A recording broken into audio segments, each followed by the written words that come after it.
it's moving on its own now. It's haunted. Okay, what am I even saying? I don't even know what I'm saying anymore. But hello. Welcome to whatever this is going to be. And today, it's a true crime video. I've heard a lot of true crime stories and binged all the podcasts, the documentaries, all that kind of good stuff. But this one I had actually not heard about, and it is troubling to say the least. Just a disclaimer up front, definitely trigger warnings for a few different things.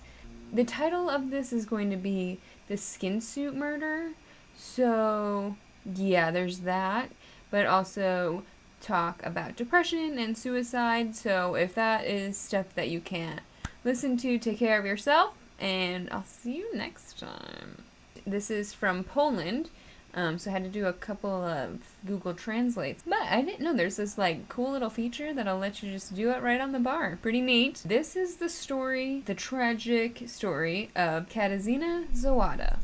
I had to like phonetically spell that out for myself because there's a silent R in that name. I guess that's how they do it over there in Poland. She was a 23-year-old young woman studying at the Jagiellonian. There's no way that's correct, but Jagiellonian? No. I should have, like, maybe listened to a video or something. I did to get her name right. But the school, I mean, it's less important, right? She was studying there. So this is her school. The name is under there. So you see that. You can see how incorrectly I'm saying that. But yeah, it's a pretty cute school. In one of the articles I read, it actually told me that she changed her major a few times from psychology, then to history, then to religious studies. It was also mentioned a lot in many different articles and blog posts I read about this, that she suffered from severe depression after her father died. Katarzyna was meant to get out of here, Crime Door. Actually, this app probably is really cool. I'm using this website, Crime Door, and like it had a bunch of photos already. Like sometimes it's really hard to find photos, and oftentimes you don't want to with true crime cases. Yeah, I don't know, they seem like a really awesome resource. Anyway, she was supposed to meet her mother for a psychiatric appointment that morning of November 12th, 1998. And when she didn't show up, her mom kind of immediately called the police thinking she could have hurt herself or, you know, something much worse. But she was missing, and she was missing for 2 months. 2 months before. I'm just gonna warn you, it gets a lot worse from here. I'm just gonna say that. Okay. Just got way less cool, guys. Put on my glasses so I could see. The crew, and also I saw 2 different names at one point. It's probably not super important, but I saw that the crew of the Elk or the Los tugboat found something, and I also read that it was in their propeller, but I also saw that it was just floating near their boat. Either way, they found this matter in the water that didn't look recognizable to them. So they pull it out, and they quickly realize that there is a human ear attached to this flap of skin, basically. Okay, so it was the Los. I don't know where they got Elk from, but right here, K-49, the ship that pulled her skin from the river. It's such a cute boat, too, and it just, like, ugh. Seen some things. Of course, they call authorities right away, and, oh, gross. I just had that on my mouth the whole time. Sorry, friends. So the DNA would confirm that it was human skin, and that human skin did, in fact, belong to Katarzyna, and forensics stated that it had been in the water for 2 to 3 weeks at that point. So 8 days later, they ended up finding her leg, her right leg, and some clothes, and that was it. Nothing else of hers or her have been found. They never found her head, her arms, any of the other bones, her other leg. So here's a piece of the clothing that they found, and it's noted that they're weirdly cut up. Again, could be, you know, remnants of the killer and like what she had gone through. Could also be just like time in the outdoors, all that kind of stuff. But it's pretty sad that this is what's left. I'll just say like extra super duper trigger warning for these photos. Like it's already on my screen. I apologize, but just look into my eyes if it's too much. So this is from the boat. I'm guessing that's what they pulled up from their propeller. This is the skin that they pulled from the water. So they couldn't tell. Ugh. Do I even want to say this part? Okay, I'm gonna say it, and they could not tell if she was skinned alive or not, but what they could tell was that she was dealt a tremendous amount of torture beforehand. This is a direct quote. The forensic analysis concluded that the skin had been carefully removed between her thighs and neck, although in the torso area, her nipples were not present. No skin from Katazina's face or arms was present in the suit, as the suit only went up as far as her left ear. And of course, in every article basically that I read, there's references to Leatherface and Ed Gein, who famously wore his mother's face. But unfortunately, this case remained a mystery for 17 years. The investigation of her murder was officially, and formally closed in 2000, so 2 years later, barely 2 years later. But detectives were still very invested in any sort of tip that they got or any clues. They would investigate it.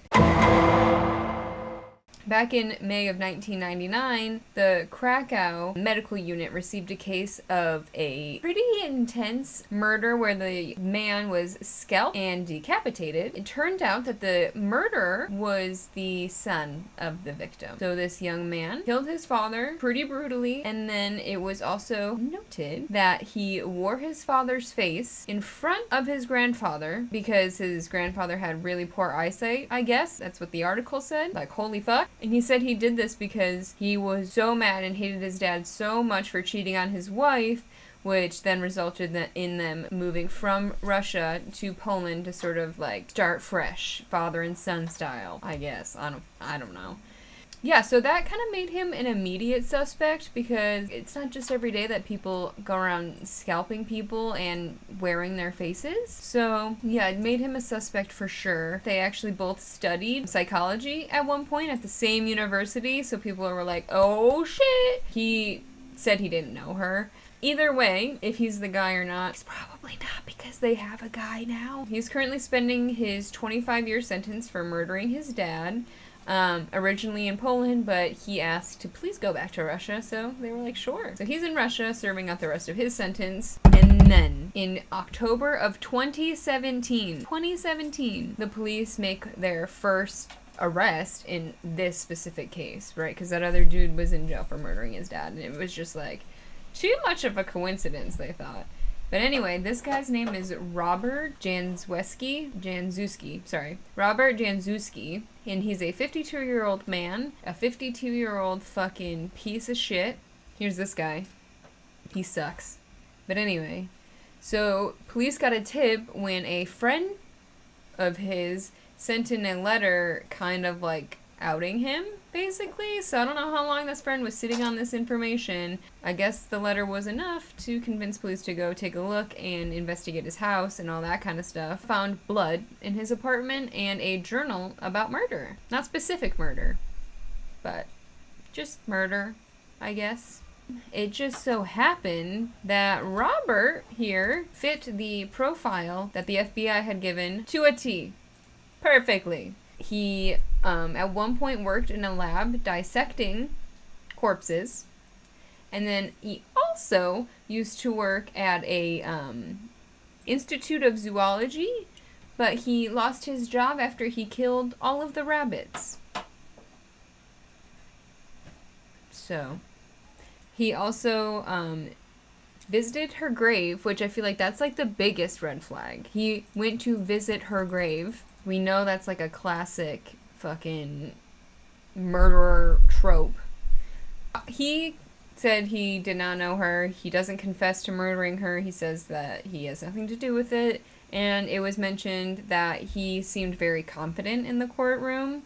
This was a quote from him, I guess, and it was said coldly, "I understand the allegations. I do not plead guilty." So yeah, obviously no one really believes him, and he's currently still on trial because after 2019 happened, we all know that the world fell into a fucking pit of chaos. So I guess Poland is really secretive with their records and stuff, so everything about the trial and anything that's already been said that isn't already available to the public is not available at all.